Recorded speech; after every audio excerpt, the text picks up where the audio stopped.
Good morning to all.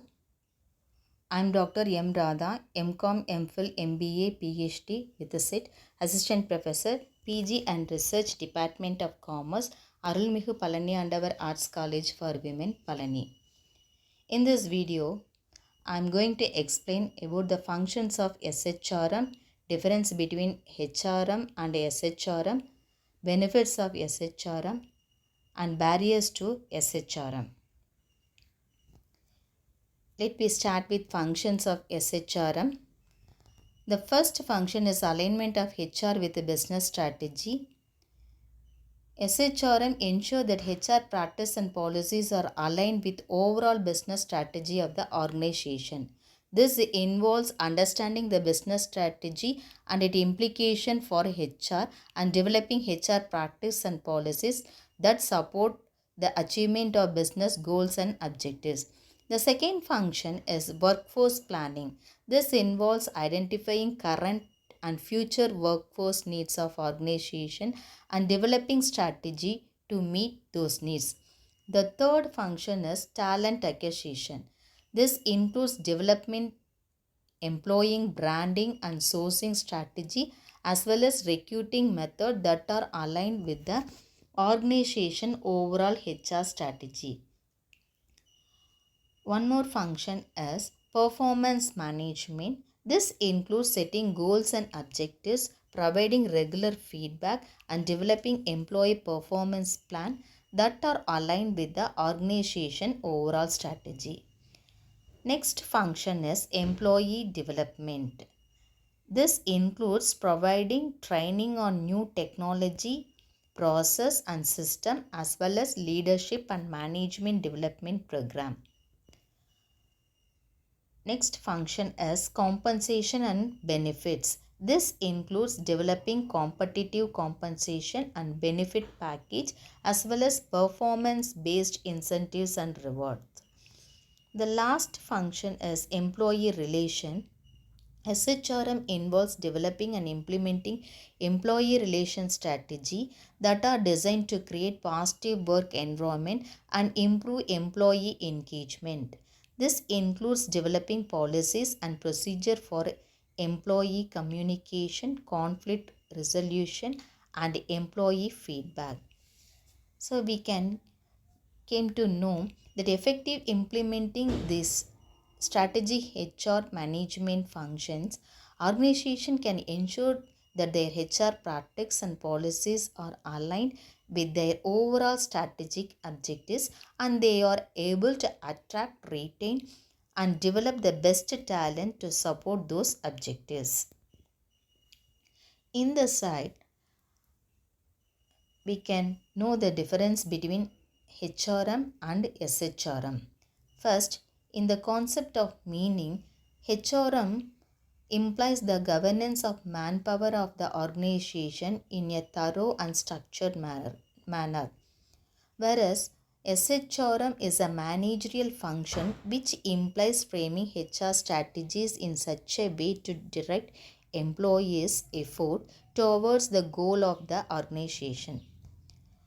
In the aspect of role of HR, HRM reactive and transactional, whereas SHRM proactive and transformational change leader.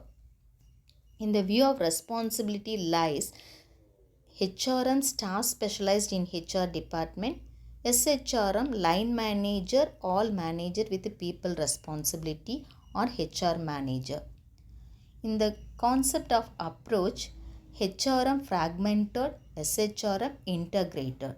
Scope, HRM concerned with the employee relation, SHRM concerned with internal and external relation. Time horizon, HRM short term, SHRM long term. Basic factor, HRM capital and products, SHRM people and knowledge. Initiative for change, HRM is slow, disjoint, fragmentary, not integrating with big concern, whereas SHRM initiates for quick, flexible and systematic change that work with other HR system. Next, we go through the benefits of the strategic human resource management. The first benefit is SHRM allows identification, prioritization, exploitations of opportunities. It also provides an objective view of management problems. It provides present a framework for improved coordination and control of activities. It also minimizes the effect of adverse condition and change. It allows major decision to better support establishment objectives. It also more effective allocation of time and resource to identify opportunities. It also allows fewer resources and lesser time to devote to correcting erroneous or ad hoc decisions. It creates a framework for internal communication among personnel. It also helps to integrate the behavior of individual into total effort. It provides a basis for clarification of individual responsibility. It gives encouragement to forward thinking, provides cooperative, integrated, and enthusiastic approach to tackling problems and opportunities. It encourages a favorable attitude towards change. It gives degree of disciplines and formality to the management of a business. Next, we see the barriers to strategic human resource management. The first one is short-term mentality. Short-term mentality and focus on current performance of HRM is the first barrier. Every manager acts as a long-term focus because the organization has been established with long-term objectives and focus. The second barrier is strategic inability. Very often, SHRM does not think strategically and he cannot think it due incapability. This type of inability may arise for many reasons as a lack of technical knowledge, insufficient training and the like. The third one is lack of appreciation. Sometimes top managers do not recognize the activities of strategic human resource management. So, SHR manager does not get interested in doing any innovative venture. A few appreciation may get them a substantial mental boost. The next barrier is failure understands the role. General managerial role may not be fully understood by manager. This failure is due to lack of knowledge about the specialty of degree of responsibility.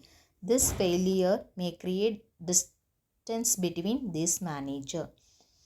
The next one is difficulty in quantifying outcomes. Many outcomes may not be quantified, but SHRM tries to enjoy the contribution. This is not always possible.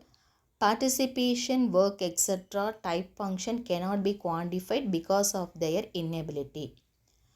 Next one, wrong perception of human asset. Investment in human assets may be regarded as high risk than that of technology and information. Though this technology are run by human resources, this wrong perception may inhibit progress. The last barrier is resistance. SHR manager may be resisted because of incentive for change that might arise. The change implemented demands some incentives for effort to execute change program. If these incentives are not given reason, they may create barriers to SHRM. Thank you for watching this video. Thank you.